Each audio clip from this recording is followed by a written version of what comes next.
Hare Krishna, dear devotees. Thank you all for joining today's class. We'll start by Mangalasharan. Om Namo Bhagavate Vasudevaya. Om Namo Bhagavate Vasudevaya.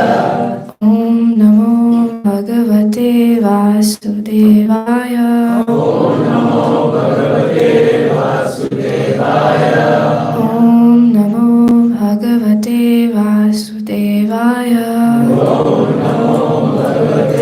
Vasudevaya. O my Lord, the all-pervading personality of Godhead, I offer my respectful obeisances unto you. Narayanam namaskritya naram shaiva narottamam devim saraswatim vyasam tato jayam udiraye.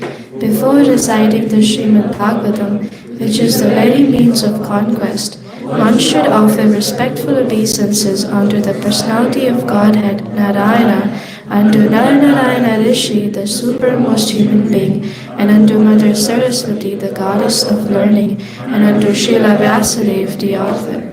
Nashtapraishu bhadreshu nityam bhagavata sevaya bhagavate uttama shloke bhaktir bhavati naishtiki.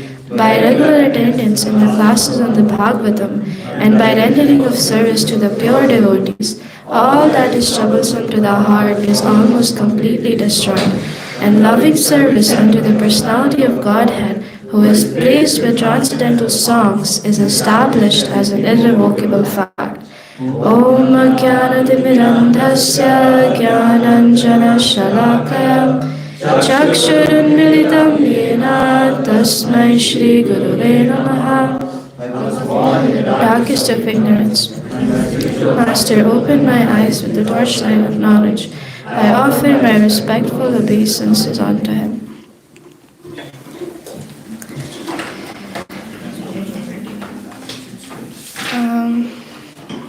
Alright, Hare Krishna, dear devotees. As I said, thank you all for joining today's class. And I would like to ask for blessings from each and every one of you so that I can say something that is of a value to you and also would help you grow in your Krishna conscious journey. And I would like to ask for blessings from senior devotees. Please bless me so I can say something of value. You can do it like that, Prabhu. I'll accept it. Okay. Alright. So today we are reading from Srimad Bhagavatam, Canto 8, Chapter 8, from 1 to 29. Okay. So I saw in the schedule, my verses were from 10 to 30, and we missed from 1 to 10. So I was like, I think it was a mistake. Yeah, okay, so we can add that in. Okay.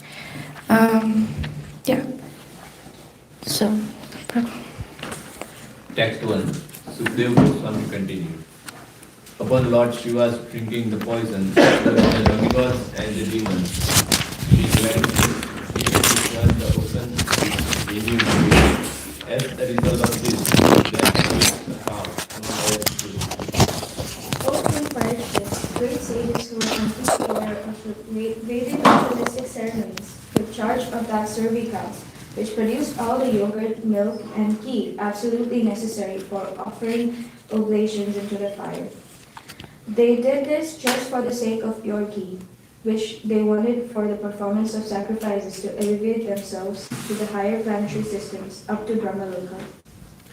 Therefore, a horse named Ucheshrava, which was white as the moon, was generated. Bali Maharaj desired to possess this horse, and Indra, the king of heaven, did not protest, for he had previously been so advised by the Supreme Personality of Godhead. As the next result of the chanting, the king of elephants named Airavata was generated. This elephant was white, and with its 4 tusks it defied the glories of Kailasha mountain, the glorious abode of Lord Shiva. Thereafter, O king, 8 great elephants which could go in any direction were generated. They were headed by Airavana, 8 she-elephants headed by Aburamu were generated. Also generated. Generated thereafter from the great ocean were the celebrated gems Kastuba Mani and Padmarga Mani. Lord Vishnu, to decorate his chest, desired to possess them. Generated next was the Parijata flower, which decorates the celestial planets. O King, as you fulfill the desires of everyone on this planet by fulfilling all ambitions, the Parijata fulfills the desires of everyone. Next, there appeared the Apsaras, who were used as prostitutes on the heavenly planets. They were fully decorated with golden ornaments and lockets and were dressed in fine and attractive clothing. The Apsaras moved very slowly in an attractive style that bewildered the inhabitants of the heavenly planets. Then there appeared the goddess of fortune, Rama, who is absolutely dedicated to being enjoyed by the supreme personality of Godhead. She appeared like electricity, surpassing the lightning that might illuminate a marble mountain. Because of her exquisite beauty, her bodily features, her hues, her complexion, and her glories, everyone, including the demigods, the demons, and human beings, desired her. They were attracted because she is the source of all offenses. Text 10. The king of heaven, Indra, bought a suitable sitting place for the goddess of fortune. All the rivers of sacred water, such as Gangas and Yamuna, personified themselves, and each of them bought pure water in golden water for Mother Lakshmi, the goddess of fortune. The man became a person and collected all the drugs and herbs needed for installing the deity. The cows delivered 5 products, namely milk, yogurt, ghee, urine, and cow dung. And spring personified collected everything produced in spring during the month of Chaitra and Vaishakha, April and May. The great sages performed the bathing ceremony of the goddess of fortune as directed in authorized scriptures. The Gandharvas chanted all auspicious Vedic mantras, and the professional women dancers very nicely danced and sang authorized songs prescribed in the Vedas. The clouds in personified form these various types of drums known as mridangas, panvas, murajas, and anakas. They also blew conch shells and bugles known as gomkhas and played flutes and stringed instruments. The combined sound of these instruments was Thereafter, the great elephants from all the directions carried big water jugs full of Ganges water and bathed the goddess of fortune. To the accompaniment of Vedic mantras chanted by learned Brahmanas. While thus being bathed, the goddess of fortune maintained her original style with a lotus flower in her hand, and she appeared very beautiful. The goddess of fortune is the most chaste, for she does not know anyone but the Supreme Personality of Godhead. Ocean, which is the source of all valuable jewels, supplied the upper and lower portions of a yellow silken garment. The predominating deity of the water, Varuna, presented flower garlands surrounded by 6 great bumblebees, drunken with honey. Vishwakarma, one of the Prajapatis, supplied varieties of decorated ornaments. The goddess of learning, Saraswati, supplied a necklace. Lord Brahma supplied a lotus flower, and the inhabitants of Nagalu supplied earrings. Hereafter, the Lakshmi, the goddess of fortune, having been properly celebrated with a feast ceremony, began moving on, holding in her hand a garland of lotus flowers. Each were surrounded by hanging bumblebees, eyeing his shyness, her cheeks decorated by her weddings.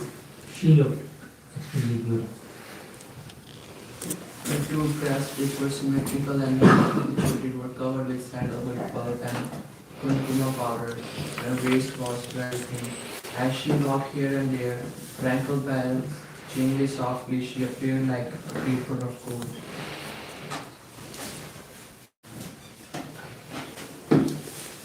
While walking among the temples,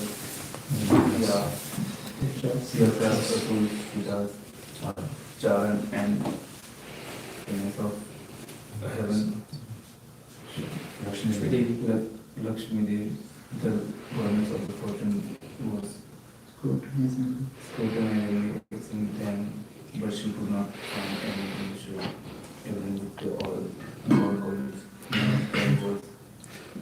There was divide of all, therefore she could not take pleasure of any.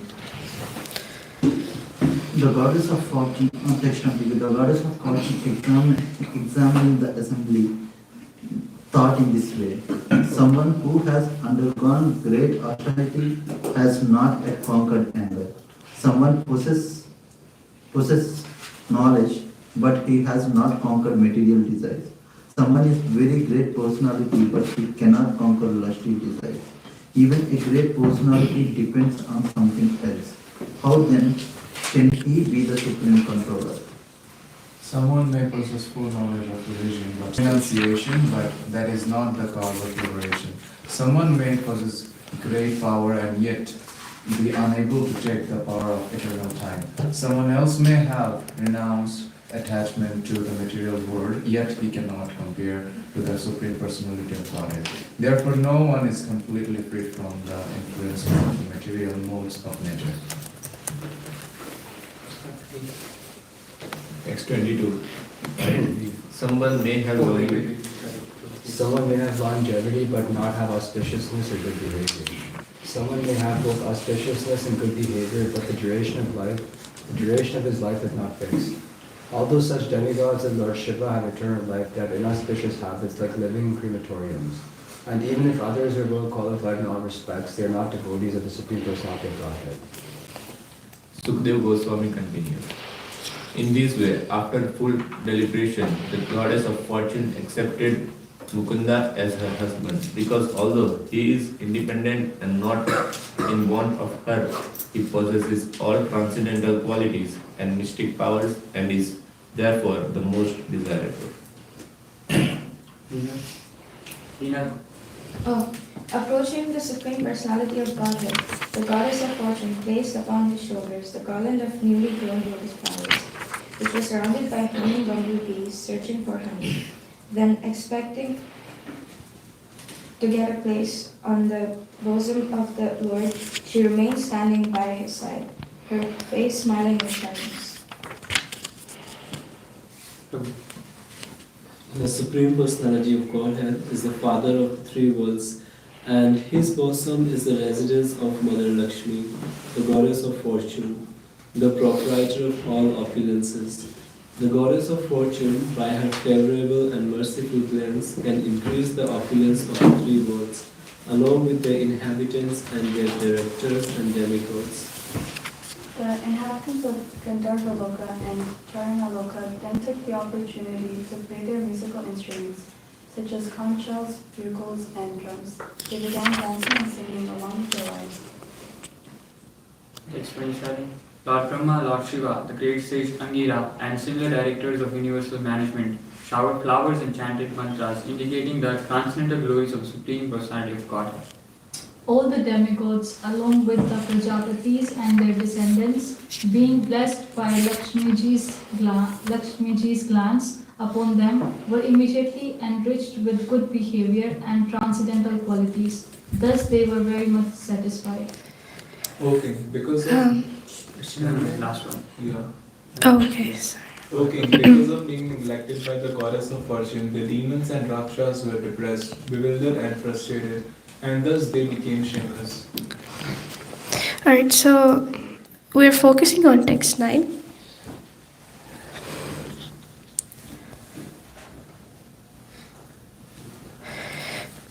Tasyam chakruspriham sarve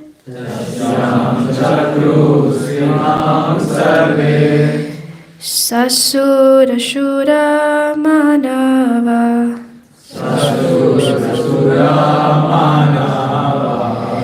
Rupadriya vayo varna Mahima kshipta chetasha. Is that the meter? I think that's not the meter. Tasyam chakrus priham sarve Sasurashura Manava. What's the Tasyam chakrus priham sarve sasura sura manava rupaudarya vayo varna mahimakshita chetasa. One more time. Okay. Tasyam chakrus priham sarve Tasyam chakrus priham sarve sasura sura manava Sasurasura Manava rupa audarya vayo varna Rupa Audarya Vayo Varna mahimakshita chetasa Mahimakshipta Chetasha Tasyam chakrus priham sarve Tasyam chakrupiham sarve Sasurasura Manava Rupadarya Vayo Varna Rupodarya Vayo Varna Mahimakshipta Chetasha Tasyam chakrus pruham sarve Tasyam chakrus priham sarve Asur Manava Sasurasura Manava Rupadarya Vayo Varna Rupodarya Vayo Varna Mahimakshipta Chetasha Tasyam Chakrushram Sarve Tasyam chakrus priham sarve Sasurasura Manava Sasurasura Manava Rupadarya Vayo Varna Rupodarya Vayo Varna Mahimakshipta chetasa Mahimakshipta Chetasha Tasyam chakrus praham sarve Tasyam chakrus priham sarve Sasura sura manava Sasurasura Manava Rupadaya Vayo Varna Rupodarya Vayo Varna Mahimashikta Chetasa Mahimakshipta Chetasha Tasyam chakrus praham sarve Tasyam chakrus priham sarve Sasurasura Manava Rupadaya Vayo Varna Rupodarya Vayo Varna Mahimas Pita Chetasaha Mahimakshipta Chetasha Tasyam chakrus priham sarve Tasyam chakrus priham sarve Sasurasura manava Sasurasura Manava Rupodarya Vayo Varna Mahimakshipta Chetasha. Word by word translation all together please. Tasyam unto her, Chakru did, Spriham desired, Sarve everyone, Shashura Ashura Manava, the demigods, the demons and the human beings, Rupa or Darya by the exquisite beauty and bodily features, via youth, Varna complexion, Mahima glories, Akshita agitated, Chetasha their minds. Translation and purport by His Divine Grace Srila Bhakti Vedanta Swami Prabhupada Ki Jai. Because of her exquisite beauty, her bodily features, her youth, her complexion, and her glories, everyone, including the demigods, the demons, and the human beings, desired her. They were attracted because she is the source of all opulence. Purport. Who in this world does not want to possess wealth, beauty, and the social respectability that comes from these opulence? People generally desire material enjoyment, material opulence, and the association of aristocratic family members. Bhogeshwarya Prashaktanam. Material enjoyment entails money, beauty, and the reputation they bring, which can all be achieved by the mercy of the goddess of fortune. The goddess of fortune, however, never remains alone. As indicated in the previous verse by the word Bhagavad Para, she is the property of the Supreme Personality of Godhead and is enjoyable only by him. If one wants the favor of the goddess of fortune, Mother Lakshmi, because she is by nature Bhagavad Para, one must keep her with Narayana.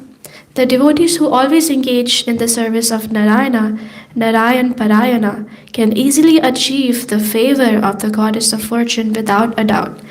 But materialists who try to get the favor of the goddess of fortune only to possess her for personal enjoyment are frustrated. Theirs is not a good policy. The celebrated demon Ravana, for example, wanted to deprive Ramachandra of Lakshmi, Sita, and thus be victorious. But the result was just the opposite. Sita, of course, was taken by force by Lord Ramachandra, and Ravan and his entire material empire were vanquished. The goddess of fortune is desirable for everyone, including human beings. But one should understand that the goddess of fortune is the exclusive property of the Supreme Personality of Godhead. One cannot achieve the mercy of the goddess of fortune unless one prays both to her and to the Supreme Enjoyer, the Personality of Godhead. Srila Prabhupada Ki Jai. So as you guys must have noticed that the theme of this text is that Lakshmi Devi, who is also known as Shri, should not be worshipped alone.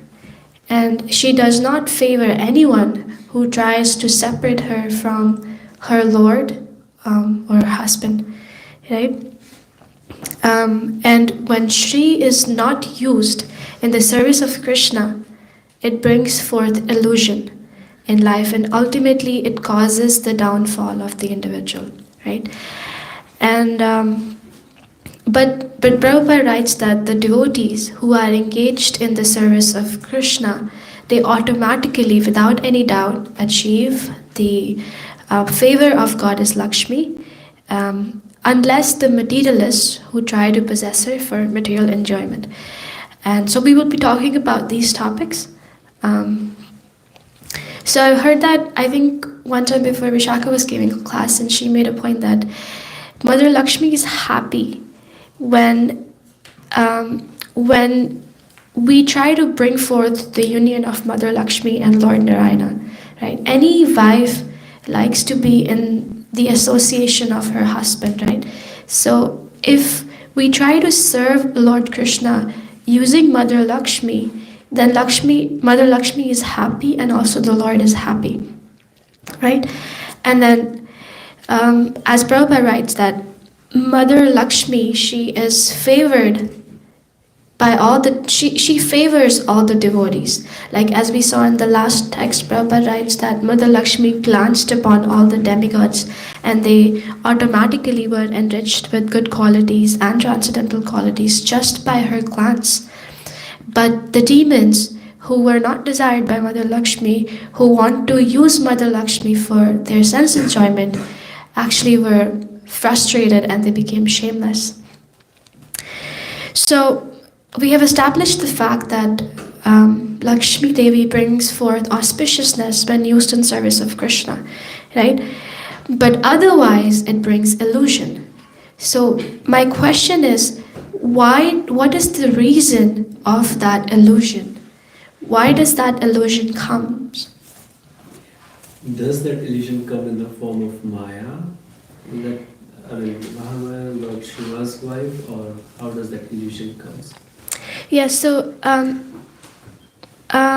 so that illusion brings forth Maya. What is the reason that Maya kicks in? There must be a crack, like how in ISKCON we follow all the 4 regulative principles, right? But one time Sundar Chaitanya Swami Maharaj came and he said, in ISKCON, Maya cannot enter because we follow all the 4 regs, but only way Maya can enter in ISKCON is through conflicts, right? So there must be some crack that this illusion comes in when Lakshmi Devi is not being used in service. Selfish motives. Right, selfish motives. Desire to enjoy. Right, when there's a desire to enjoy Lakshmi Devi for our own benefit, right? Anyone else?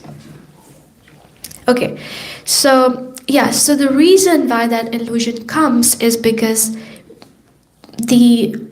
a person is ignorant about who exactly the Lakshmi Devi belongs to and what's the real purpose of her existence, right? So that's the reason. But Prabhupada and previous acharyas, like Prabhupada wrote that Lakshmi Devi never remains alone, right? And Prabhupada and all the previous acharyas have condemned the worship of Lakshmi Devi alone, right? But what's the reason? Why is that Lakshmi Devi is not to be worshipped alone? It's because she doesn't like to be alone. She doesn't like to be worshipped separately from Lord Narayana. And usually when Lakshmi Devi is represented,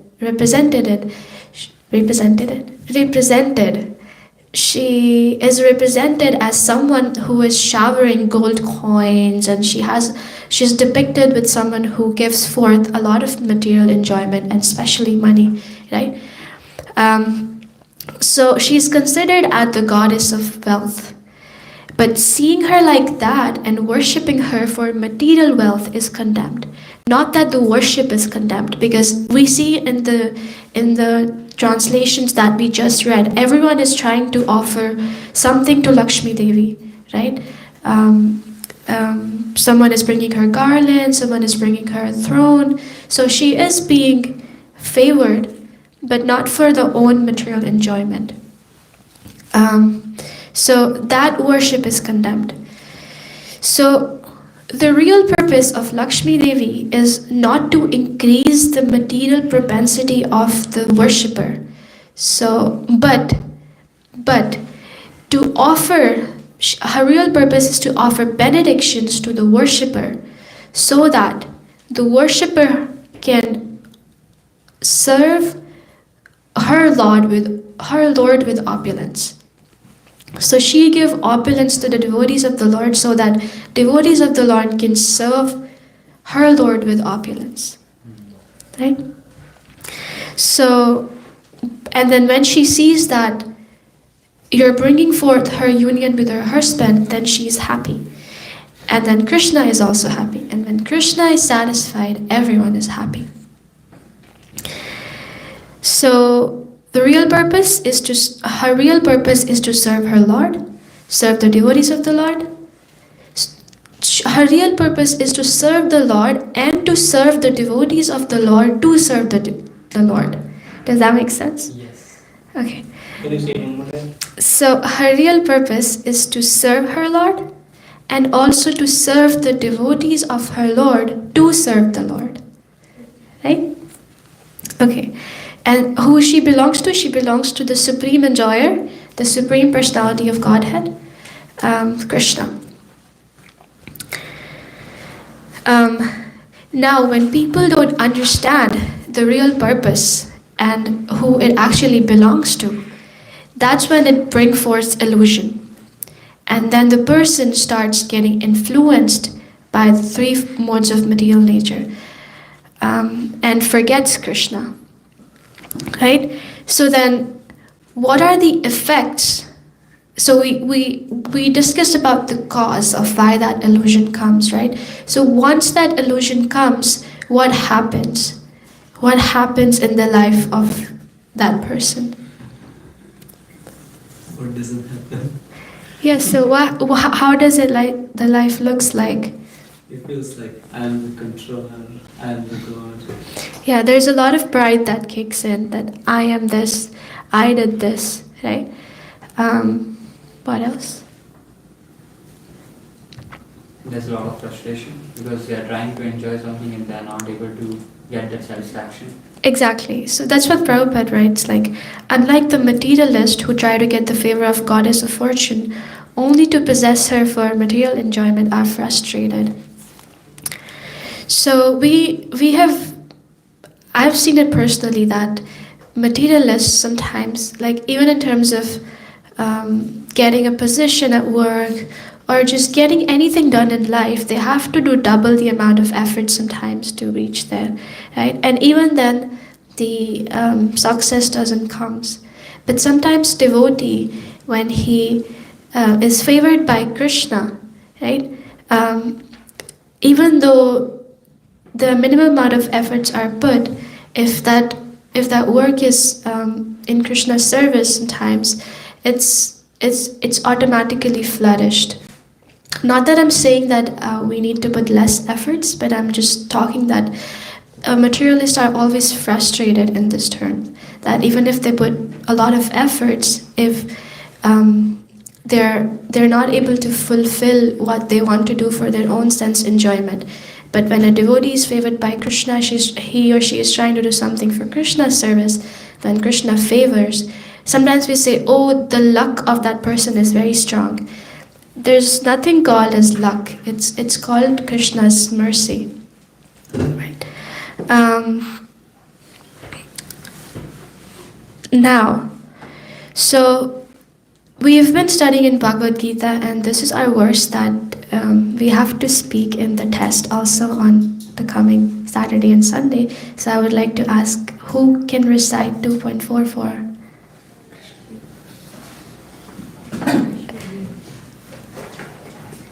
It's okay. I can try it.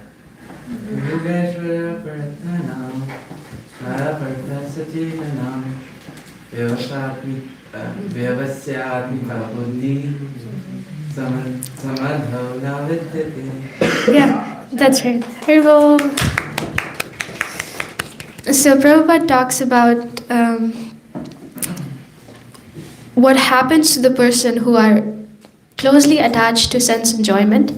It's in Bhagavad Gita 2.44, which Prabhu just recited. Bhogeshware prashaktanam tayapaharita chetasham vyavasayatmika buddhi samadhona vidhiyate. So Krishna says, in the minds of those who are too attached to material enjoyment and sense enjoyment and material opulence, and are thus bewildered by such things, the resolute determination of devotional service does not take place. So basically, they're not able to do devotional service, or they just don't get the inspirational motivation to do it because they're so engrossed in their own sense enjoyment. Right? So if they already knew about Krishna, they forget about him.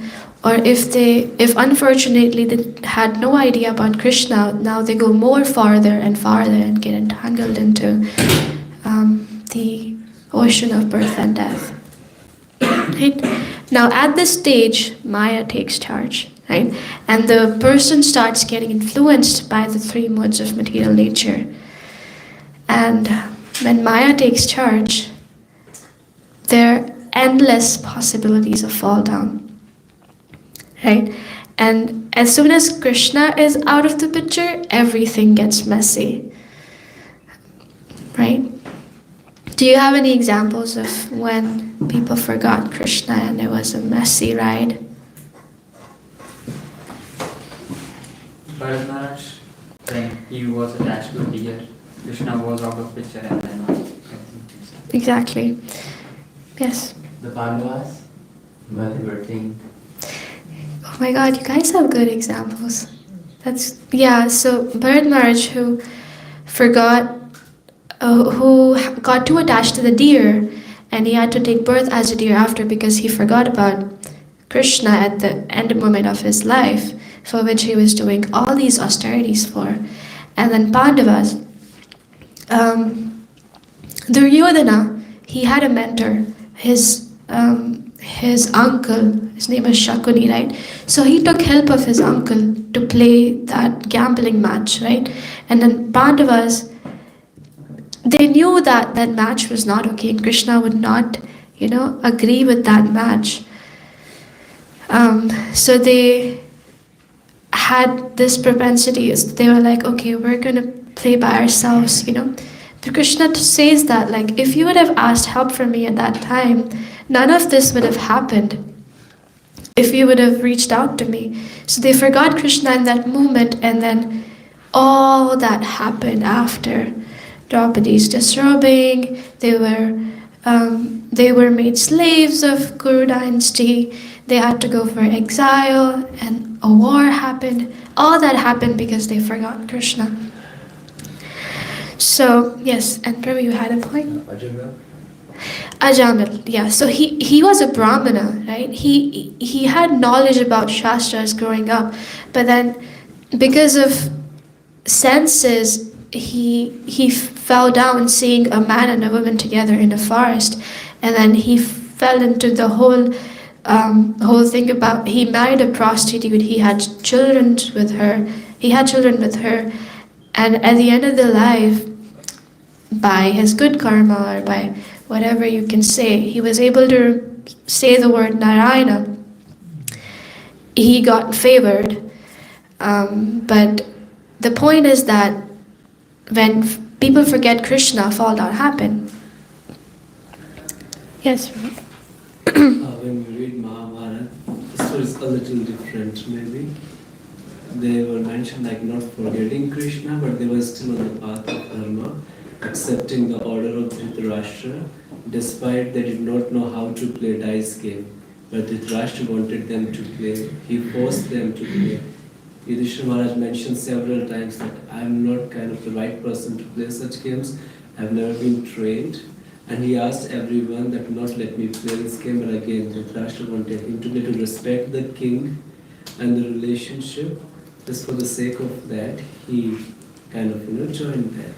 So when you follow your dharma, a kind of that you are connected to, where you are not doing something wrong. Obviously, playing dice is wrong, but he was bound to play. He was forced to play at the time.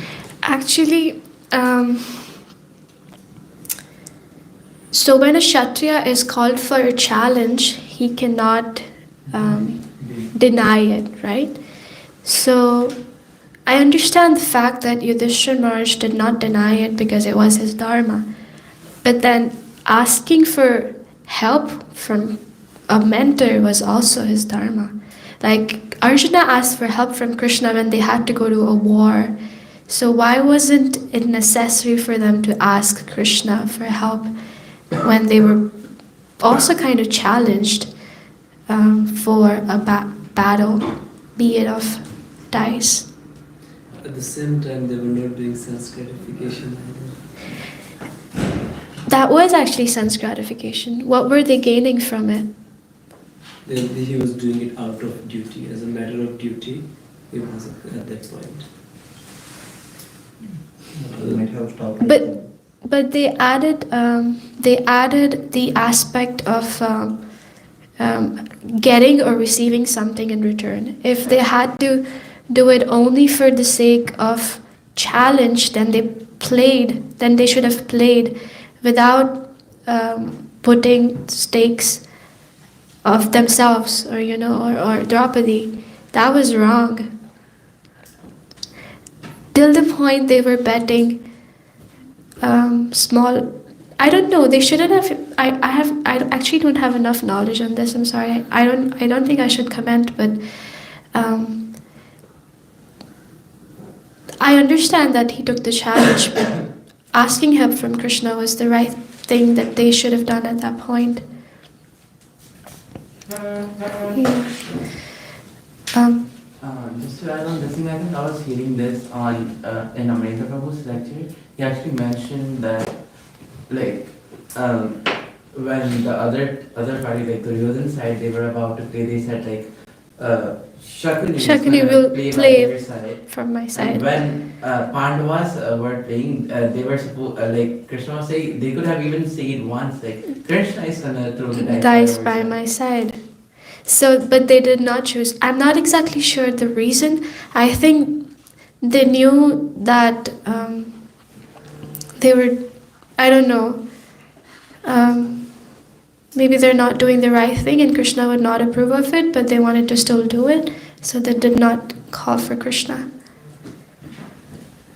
I can ask my mentor for more clarification on this. Yeah. So then as soon as it's Krishna out of the picture, everything gets messy, as we saw in Pandava's case, as we saw in Ajamala's case, as we saw in... What was the example you gave? Marj. Bharat, yes. So that was the topic that I was going to discuss. So I have another topic also, which is slightly different from the topic that we are discussing right now. But does anyone have any questions at this point? Yeah. You said sometimes we say the luck of people are good, but it's not luck, it's Krishna mercy, right? So why do the people who do gambling win the lotteries? Is that Krishna mercy? Or? No, because they have some good karma in their past life, from which they are supposed to get some opulence in this life. So that gambling match just becomes an instrument for them to have it. But now they have the free will of how they're going to use that money. So now if they're not using it for Krishna's service, then at one point it's all going to be taken away. Gambling is like against the four elements principles, right? So I can also try it. No, not like that. Can any person can try it? If he wins, he can use in Krishna service. No. So for them to try gambling to get rich is out of ignorance, right? They don't know what's the better thing to do. So they do it out of ignorance. And now if they have some left karma from their past life, that becomes the instrument, right? But then we know the philosophy. Now if Krishna wants us to have opulence, then our instrument would be something else, right? So you may do hard work, and you may not have to do a lot of hard work to gain opulence, right? But your sense of your instrument to get that opulence is not gambling, because if you try to do that, then Krishna is not happy, right? Yeah. Yes. Maybe that's not opulence, that's misery, because once you start gambling, that's the role of Maya. You keep on getting entrapped in that, and most of the gamblers, they end up losing everything. Exactly. Yeah. So sometimes there's this silver lining between us being in Maya and using something in Krishna's service, and it's so hard to see, but only when you have enough knowledge and only when you read Shastras and also you have good mentors to teach you about it, that's when we can distinguish between it. So in that case, that would be going in Maya. Anything else?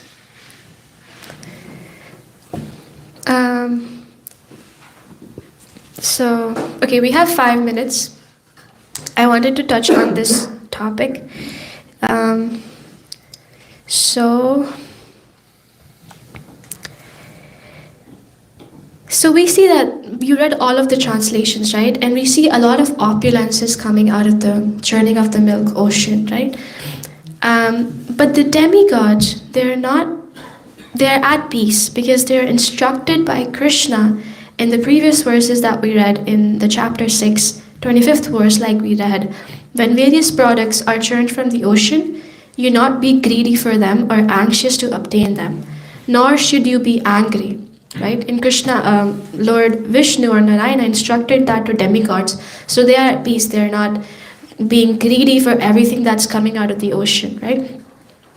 But wait a minute. Demigods are the one who are always surrounded by the objects of sense enjoyment. They were able to control their senses to refrain from engaging in them because they are working under the instruction of Krishna, right? However, we've seen that even the great sages who have been doing austerities from lifetimes are not able to control their senses whenever an object of sense gratification comes in front of them, right? So in Chaitanya Charitamrita, Chaitanya Mahaprabhu writes in the Antya Leela 2.118 that so strongly do the senses adhere to the objects of their enjoyment that indeed a wooden statue of a woman attracts the mind of even a great saintly person.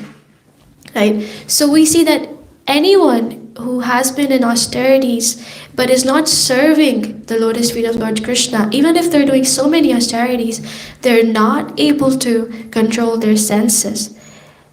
They may be able to do it permanently for some time, but after a while, when they are in the association of something that triggers their senses, they go back into their they go back into their conditionings, right?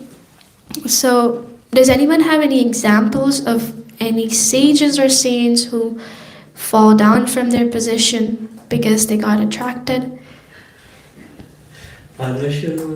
Sorry? Parashurmuni, Vyasdev's father, he also got attracted to Satyavati. Yes, and just, I mean, this may not be the right example, but he also got attracted, and that's how Vyasadeva came to existence. I don't know about this story.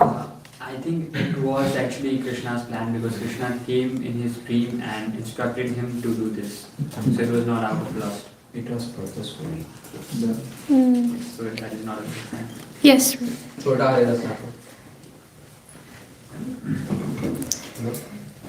So he was with Chaitanya. Is that the case when he was with Chaitanya Mahaprabhu and he was lusting over a woman and Chaitanya Mahaprabhu threw him out of his assembly?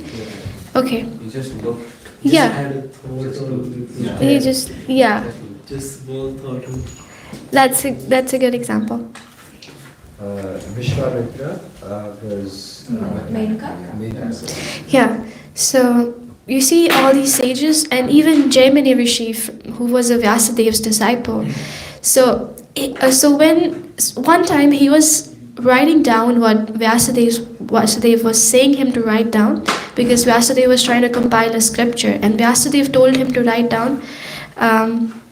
He told him to write down that even the great sages can fall down from their exalted position. And as soon as Jaimini Rishi heard this, he was like, I do not agree with this. Right? I'm not going to write what I don't agree with. And Vyasadeva was like, just write what I'm saying, because this is the truth. And Jaimini Rishi was like, no, I don't agree with this. So Vyasadeva was like, okay, let's halt here and we'll come back to this. Right? So then same day at night, there was a big storm.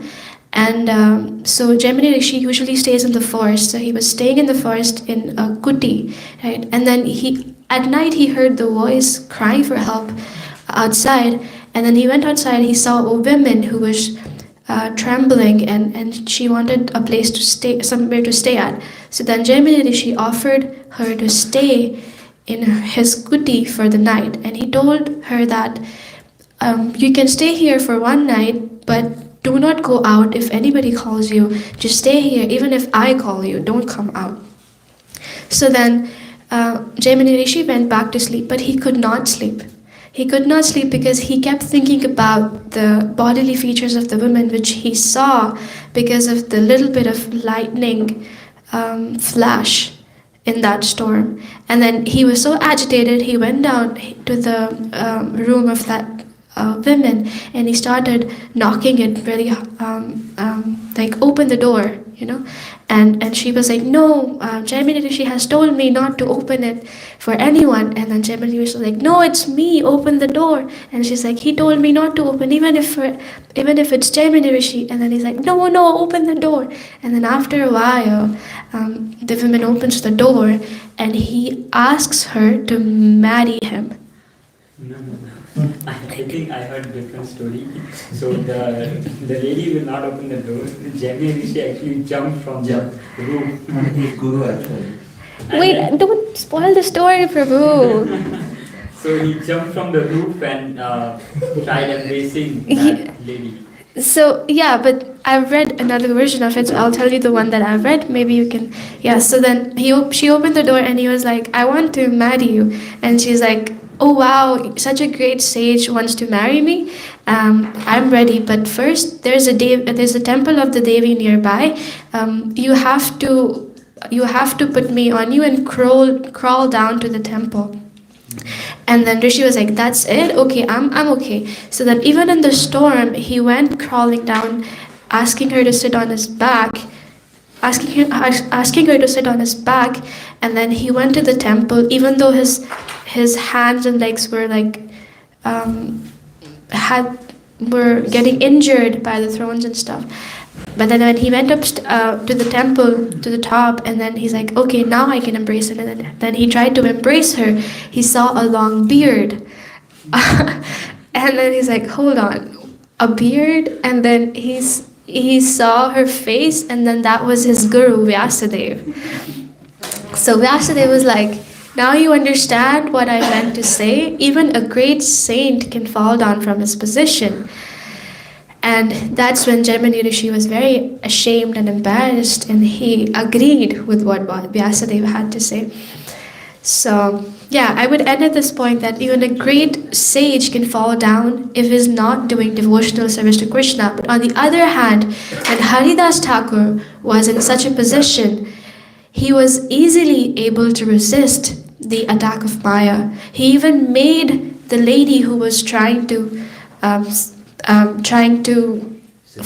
seduce him, like to convert into a devotee. That's the power of chanting of the holy name.